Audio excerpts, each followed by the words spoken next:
வணக்கம். செல்வகுமாரின் அதிகாலை வானிலை ஆய்வறிக்கை. அதிகாரப்பூர்வ வானிலை அறிக்கைக்கு இந்திய வானிலை ஆராய்ச்சித்துறை அறிக்கையை பார்க்கவும். 2025 நவம்பர் 18 செவ்வாய்க்கிழமை அதிகாலை நிலவர வானிலை ஆய்வறிக்கை.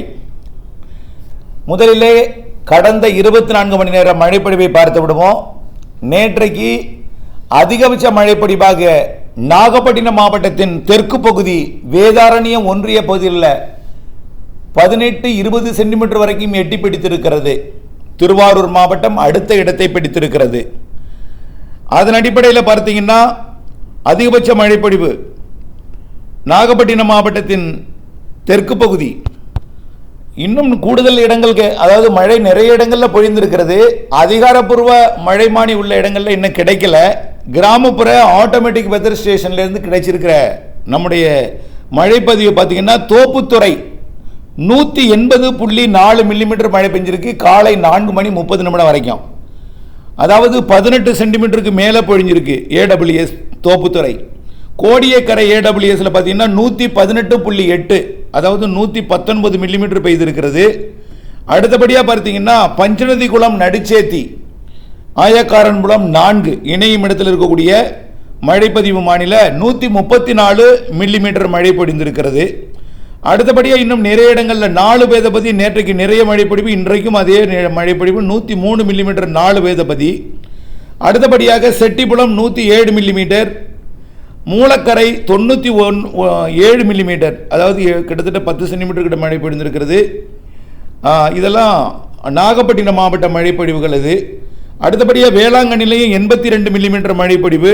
வேளாங்கண்ணி பிரிஞ்சுமூளை திருக்கோளை அருகே இருக்கக்கூடியது 82 மில்லிமீட்டர் மழைப்பொழிவு.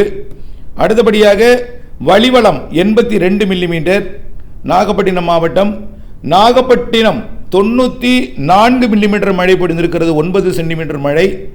திருமருகல் 84.4 மில்லிமீட்டர், 85 மில்லிமீட்டர் மழை பொழிந்திருக்கிறது. திருக்கண்ணபுரம் 80 மில்லிமீட்டர் மழை பொழிந்திருக்கிறது. இதெல்லாம் 4:30 மணி நிலவரம். அடுத்தபடியாக மயிலாடுதுறை மாவட்டத்திலையும் நிறைய மழை பொழிந்திருக்கிறது. தரங்கம்பாடி 72 மில்லிமீட்டர் மழை. நெடுவாசல் தரங்கம்பாடிக்கு பொறையாருக்கு அருகில் இருக்கக்கூடிய நெடுவாசல் 86 மில்லிமீட்டர் மழை. இதெல்லாம் ஏடபிள்யூஎஸ். திருவெண்காடு 72 மில்லிமீட்டர் மழை. அடுத்தபடியாக மயிலாடுதுறை மாவட்டத்தோட மாதானம் 73 மில்லிமீட்டர் மழை பொழிந்திருக்கிறது. இது திருமுல்லைவாசல் செல்கின்ற சாலையில். அடுத்தபடியாக பழையூர், அதாவது இங்கே பழையாறு கிடையாது, பழையூர் குத்தாலம் அருகே இருக்கக்கூடியது 76.5 மில்லிமீட்டர் மழை பொழிந்திருக்கிறது. எல்லாமே 5 சென்டிமீட்டருக்கு மேலே. இதில் வேதாரண்யம் தான் ரொம்ப அதிகமாக பதிவாயிருக்கு. 25 சென்டிமீட்டர் கூட பதிவாயிருக்கலாம். ஆனால் இது 4:30 மணி வரை கிடைச்சது. அதுக்கப்புறம் மழை இல்லைன்னா கூட இன்னும் ஒரு 20-18 சென்டிமீட்டர் வரைக்கும் பதிவாகிருக்கு. இன்னும் கொஞ்சம் கூடுதல் மழை பொழிவு கூட பதிவாகியிருக்க வாய்ப்பு இருக்கிறது. திருவாரூர் மாவட்டத்தை பார்த்தீங்கன்னா திருவாரூர் மாவட்டம் அதிகபட்ச மழைப்பொழிவு திருத்துறைப்பூண்டில் 86.1 மில்லிமீட்டர், அதாவது 86 மில்லிமீட்டர், 9 சென்டிமீட்டர் நெருக்கமாக பெஞ்சிருக்கு. முத்துப்பேட்டை 73.2 மில்லிமீட்டர், பாண்டவையார் தலைப்பு Koradacheri 35 millimetre, Needamangalam 55 millimetre, Mannargudi 40 millimetre, Valangaiman 38 millimetre, Kudavasal 61.6 millimetre, Nannilam 57.5 millimetre, Thiruvarur 64.2 millimetre மழை பொழிந்திருக்கிறது. வானிலை அமைப்பை பார்ப்போம். ஏற்கனவே இலங்கைக்கு தெற்குப்புறம் நீடித்துக் கொண்டிருந்த காற்றழுத்த தாழ்வு பகுதி இப்பொழுது சற்று மேற்கு நோக்கி நகர்ந்து மன்னார் வளைகுடாவின் தெற்கு பகுதிக்கு வந்தடைந்திருக்கிறது. குமரி கடல் மற்றும் மன்னார் வளைகுடா இணையும் இடத்துல. இது இன்றைக்கு முழுவதும் மன்னார் வளைகுடாவின் தெற்கு பகுதியில் நீடித்து நாளை குமரி கடலில் நகர்ந்து நாளைய மறுதினம் அரபிக்கடலுக்கு நகரப்போகிறது. இதன் காரணமாக மழைப்பொழிவு கண்டிப்பாக இன்றைக்கு தீவிரமடையும். தற்பொழுது மழைப்பொழிவு பார்த்தீங்கன்னா புதுச்சேரி நல்ல மழை, விடிய விடிய மழை. புதுச்சேரி மழைப்பொழிவு, புதுச்சேரி மட்டுமல்ல அதனை ஒட்டியுள்ள கடலூர் மாவட்ட பகுதிகளுக்கும் விழுப்புரம் மாவட்ட பகுதிக்கும் நல்ல மழைப்பொழிவை கொடுத்திருக்கிற நிலையில் மயிலாடுதுறை மாவட்டமும் தொடங்கி இருக்கு. நாகப்பட்டினம் மாவட்டம் மற்றும் காரைக்கால் பகுதிகளிலையும் மழை தொடங்கி இருக்கிறது, தொடர்ந்து கொண்டிருக்கிறது தூறலாக. இந்த நிலையில் இன்னும் சற்று நேரத்தில் இந்த நிகழ்வு கொஞ்சம் கொஞ்சமாக மன்னார் வளைகுடா பகுதிக்குள் வரும்பொழுது முழுமையான வெப்ப நீராவியை ஈர்க்கும். ஆனால் வடகடலோரத்திற்கு வருவது எல்லாமே குளிர்காற்று தான் வருது. அதாவது சென்னை, திருவள்ளூர், காஞ்சிபுரம், செங்கல்பட்டு மாவட்டத்திலையும் அதனை ஒட்டியுள்ள ஆந்திர எல்லையோர பகுதிக்கு வருவதெல்லாம் குளிர்காற்று இருந்தாலும் நிறைய மிரட்டும். இன்றைக்கும் குளிர் இருந்தாலும் ஆனால் நேற்றைக்கு போல சுத்தமாக மழை இல்லாமல் நேற்றைக்கு இருந்தது. சுமார் 2-3 சென்டிமீட்டர் தான் மழை பெஞ்சுது. இன்றைக்கு கொஞ்சம் மழை பொடியும் சென்னைக்கு. ஏன்னா மன்னார் வளைகுடாவுக்குள்ளே வந்தாலே கொஞ்சம் நல்ல மழை பொடிவை கொடுக்கும். இது கிழக்கு காற்றையும் கொண்டு வந்து ஏற்கும். ஆனால் சென்னை, திருவள்ளூர், காஞ்சிபுரம், செங்கல்பட்டை விட புதுச்சேரி, விழுப்புரம் மற்றும் மயிலாடுதுறை கடலூர், புதுச்சேரி, விழுப்புரம், கடலூர் பகுதிகளுக்கு நல்ல மழைப்பொழிவு இன்றைக்கு காலையில் எதிர்பார்க்கலாம். அதற்கப்புறம் காலை ஒரு 10 மணிக்கு 9 மணிக்கு மேலே பள்ளி தொடங்கிய பிறகு ஒரு 11 மணிக்குள்ள கண்டிப்பாக தொடங்கினோம். நாகப்பட்டினம் மாவட்டத்தில் வழுக்க தொடங்கும். நாகப்பட்டினம் மற்றும் திருவாரூர், தஞ்சாவூர், மயிலாடுதுறை மாவட்டத்தில் காலை 10 மணிக்கு மேலே நல்ல ஒரு கனமழை பொழிவை தொடக்கும் என்று எதிர்பார்க்கப்படுகிறது. மதியத்தில் இன்றைக்கு மதியம் ஒட்டுமொத்த கடலோரம், வடகடலோரம் அதாவது சென்னை, திருவள்ளூர் தொடங்கி ராமநாதபுரம் வரைக்கும் முதல்ல மதியம் கனமழை பொழிவை கொடுக்கும். ராமநாதபுரம், புதுக்கோட்டை, சிவகங்கை. என்ன சார் பெய்யும் சொல்றீங்க? புதுக்கோட்டைக்கு இங்கே ஒன்றும் பெய்யல சார். இனிமேல் தான் பெய்யும். இப்பதான் மன்னார் வளைகுடாவில் வந்திருக்குது. இனிமேல் தான் பெய்யும். புரிதல் வேண்டும். ஆகவே புதுக்கோட்டை மாவட்டத்திற்கு இன்றைக்கும், அதனைத் தொடர்ந்து அது சிவகங்கை மாவட்டத்திற்கும் ராமநாதபுரம் கடலோர பகுதியிலிருந்து உள்ளேயும் மழைப்பொழிவை கொடுக்க தொடங்கும். அப்படியே தஞ்சாவூர், திருவாரூர், நாகப்பட்டினம், மயிலாடுதுறை, காரைக்கால், அரியலூர், பெரம்பலூர், கடலூர் மற்றும் கள்ளக்குறிச்சி, விழுப்புரம், புதுச்சேரி மற்றும் திருவண்ணாமலைக்கும் இன்றைக்கு மதிய மழைப்பொழிவை கொடுக்க தொடங்கும். திருவண்ணாமலை மற்றும் சென்னை, திருவள்ளூர், காஞ்சிபுரம், செங்கல்பட்டு, திருப்பத்தூர், வேலூர், ராணிப்பேட்டைக்கும் லேசான மழைப்பொழிவு இன்றைக்கு கொடுக்கும். முதல்ல மதியத்தில் இந்த மழைப்பொழிவு மாலை, இன்றைக்கு மாலையில் இந்த மழைப்பொழிவு மேற்கு நோக்கி முன்னேறும். அதாவது இந்த மழைப்பொழிவு இன்றைக்கு ராமநாதபுரம் மற்றும் அதாவது மதியத்துக்கு பிறகு மாலையில் மேற்கு நோக்கி நகரும் பொழுது டெல்டாவிலும் மழை இருக்கும். மதியத்துக்கு மேல மாலையில் வடகடலோரமும் இருக்கும். கர்நாடக எல்லையோரம், ஆந்திர எல்லையோரமும் இருக்கும். ஆனால் தென் மாவட்டங்களில் வலுத்து இருக்கும். கேரள எல்லையோரம் நீலகிரி, கோயம்புத்தூர், திருப்பூருக்கும் இருக்கும். ஆங்காங்கே இருக்கும். பெருசா குளத்தை நிரப்பிடாது. நல்லா புரிஞ்சுக்குங்க. இது குளத்தை நிரப்பாது. குளத்தை நிரப்புறதுக்குலாம் நிறைய வருது. உடனே இதை குளத்தை நிரப்ப காணுமே, லேசா பெஞ்சிட்டு போகுது, தூரிட்டு போகுது, நினைச்சிட்டு போகுது, மிதமா பெய்யுது, 15 சென்டிமீட்டர் தான் பெஞ்சிருக்குது. அப்படிலாம் நினைக்க கூடாது. நிறைய மழை இருக்கு, அடுத்தடுத்த நிகழ்வு இருக்குன்னு சொல்லிட்டு கொஞ்சம் பொறுமையா இருங்க. இந்த நிகழ்வோட குணத்தை அறிவிச்சிடுறேன். இந்த நிகழ்வு ஒரு சாதாரண தாழ்வு பகுதியிலிருந்து காற்று சுழற்சியாகவும் செயலிழக்க போகுது. அரபிக்கடல் போய் அடுத்த நிகழ்வும் வரப்போகுது. ஆகவே இது மேற்கு நோக்கி நகரும் பொழுது தென் மாவட்டங்களுக்கு மழைப்பொழிவு தீவிரமடையும்.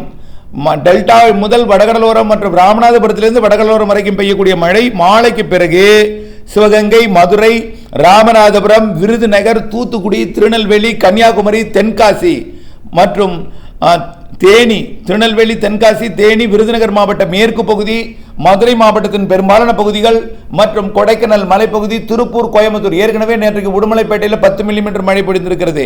திருப்பூர் மாவட்டத்தில் இன்றைக்கு பெய்ய இருக்கிறது. இன்றைக்கு தான் மழையை நாம் எதிர்பார்த்திருக்கிறோம். 18ஆம் தேதி தான் இன்றைக்கு தான் நல்ல மழை பொழிவை எதிர்பார்த்திருக்கிறோம். ஆகவே இன்றைக்கு 18ஆம் தேதி நாம் அன்றைக்கு அறிவித்தது தான் அது. ஆகவே இன்றைக்கு திருப்பூர் மாவட்டம், திண்டுக்கல் மாவட்டம், கரூர் மாவட்டம், திருச்சி, ஈரோடு, நாமக்கல், சேலம், கிருஷ்ணகிரி, தருமபுரி எல்லா மாவட்டங்களுக்கும் சொல்லிட்டு நினைக்கிறேன். ஏதாவது விட்டு இருந்தா உங்க மாவட்டத்தையும் சேர்த்துக்குங்க. தமிழ்நாட்டின் ஒட்டுமொத்த எல்லா மாவட்டங்களுக்கும் இன்றைக்கு நள்ளிரவுக்குள், நாளை அதிகாலைக்குள் நல்ல மழை பொழிவை கொடுத்து விடும். நாளை அதிகாலை வரை உங்களுக்கு மழை பொழியும் வரை பொறுமையாக இருக்க வேண்டும். தென் மாவட்டங்களுக்கும் நல்ல மழை பொழிவை கொடுத்துடும். சரி, இந்த நிகழ்வு நாளை அரபிக்கடல் பகுதியை நோக்கி நகர்ந்துடும். நாளை குமரிக்கடல்ல தான் நகரும். அரபிக்கடல் நோக்கி நகராது. நாளை குமரிக்கடலை விட்டு நாளை அரபிக்கடலை என்ட்ராயிடும். நாளை 19ஆம் தேதி அரபிக்கடலில் என்ட்ராயிடும் பிற்பகல்ல. அதற்கப்புறம் கிழக்கிலிருந்து வரக்கூடிய காற்று இருக்கும், ஆனால் பெரிதாக இருக்காது. ஏன்னா 19ஆம் தேதி புதிதாக தெற்கு மத்திய வங்கக்கடல்ல புதிதாக ஒரு நிகழ்வு உருவாக போகுது. 22ஆம் தேதி இந்திய வானிலை ஆய்வு நிறுவனம் அறிவித்தது. 22ஆம் தேதி அது அந்தமான் தெற்கு பகுதியில் உருவாக போகுது.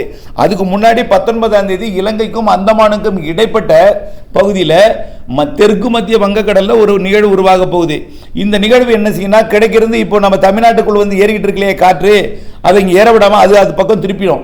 அதனால தரையேறாது. அதனால நாளை மழையோட தீவிரம் புதன்கிழமை தீவிரம் குறையும். இருந்தாலும் சூழல், சாரல், மேகமூட்டம்லாம் இருக்கும். அது நாளைய மறுதினம் 20ஆம் தேதி முற்றிலுமாக அந்த பக்கம் திரும்பிடும். 20ஆம் தேதி மழை வாய்ப்பு இல்லை. இந்த 20ஆம் தேதி மழை வாய்ப்பு இல்லை என்பதை பயன்படுத்தி பூச்சி விரட்டி அடித்தல், பல்வேறு விவசாய பணிகளை முன்னெச்சரிக்கை எடுத்தல், வடிகால் வசதியை சரி செய்தல், பல்வேறு பணிகளுக்கு நீங்கள் முன்னேற்பாடு கூட எடுக்க வேண்டிய நாள் வந்து 19, 20ஆம் தேதி. 20ஆம் தேதி நல்ல பிரைட்டாகவே இருக்கும்.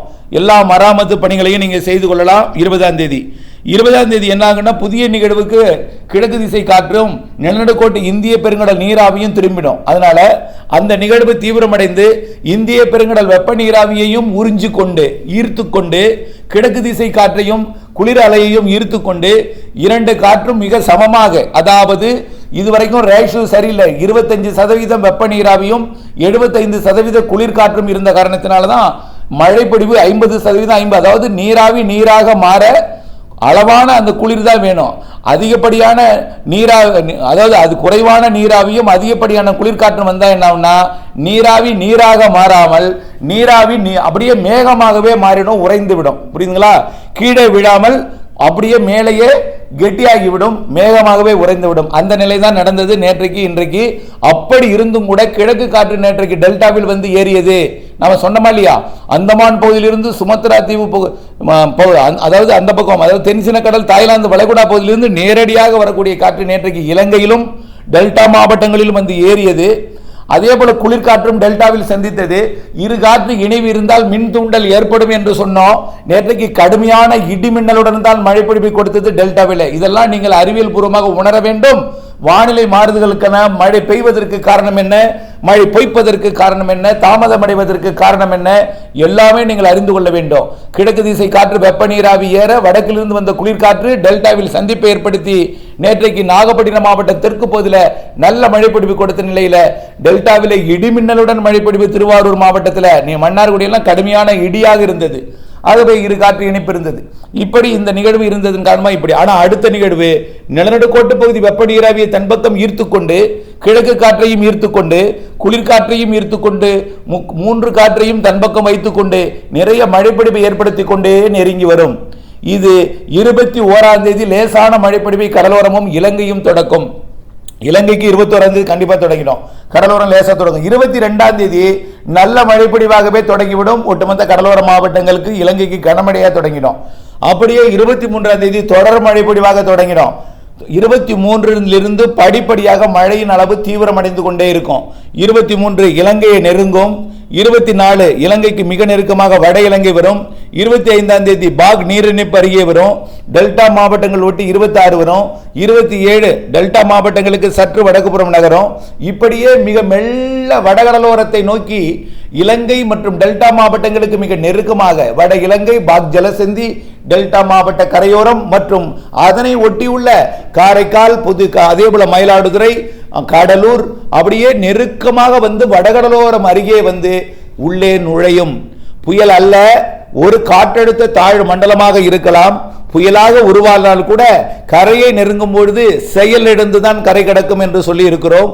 ஆகவே புயல் என்று பெயர் வைக்கப்பட்டால் கூட புயல் அச்சம் காற்று அச்சம் வேண்டவே வேண்டாம்.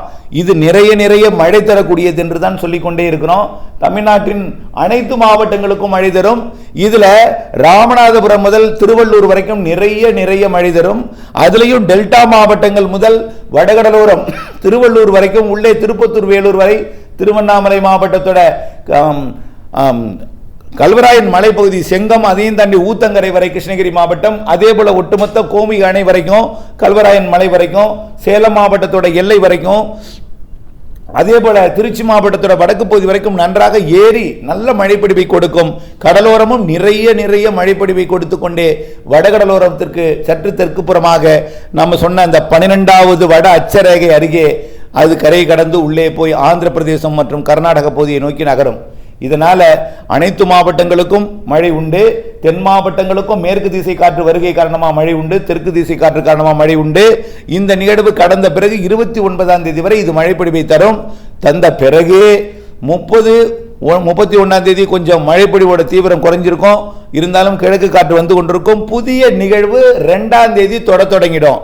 டிசம்பர் 2, 3, 4, 5, 6, 7, 8 வரை அடுத்த நிகழ்வு மழைப்பொழிவை தொடக்கும். அதுவும் வட இலங்கை மற்றும் டெல்டா மாவட்டங்கள், அதனை ஒட்டி உள்ள புதுக்கோட்டை, சிவகங்கை, ராமநாதபுரம் உள்ளிட்ட தென் மாவட்டங்களின் வடக்கு பகுதி மற்றும் அனைத்து மாவட்டங்களுக்கும் கொடுக்கும். இப்படித்தான் டிசம்பரில் அடுத்தடுத்த நிகழ்வுகள் வர இருக்கிறது. எல்லாமே இலங்கை ஒட்டி வந்து பிறகு தென் மாவட்டங்கள் வழி மேற்கு தொடர்ச்சி மலை மாவட்டங்களுக்கும் தென்கோடி வழி மேற்கு தொடர்ச்சி மலை மாவட்டங்களுக்கும் பயணிக்கும் பொழுது தென் மாவட்டங்களுக்கும் அடுத்தடுத்த நிகழ்வு காரணமாக டிசம்பர் ஜனவரியில் நிறைய மழைப்பொழிவு இருக்கிறது என்பதை நம்பிக்கை கொண்டு வானிலை ஆய்வறிக்கையுடன் இணைந்திருந்து வானிலையிலிருந்து விவசாயம் செய்திட அன்போடு கேட்டுக்கொள்கிறேன். நன்றி.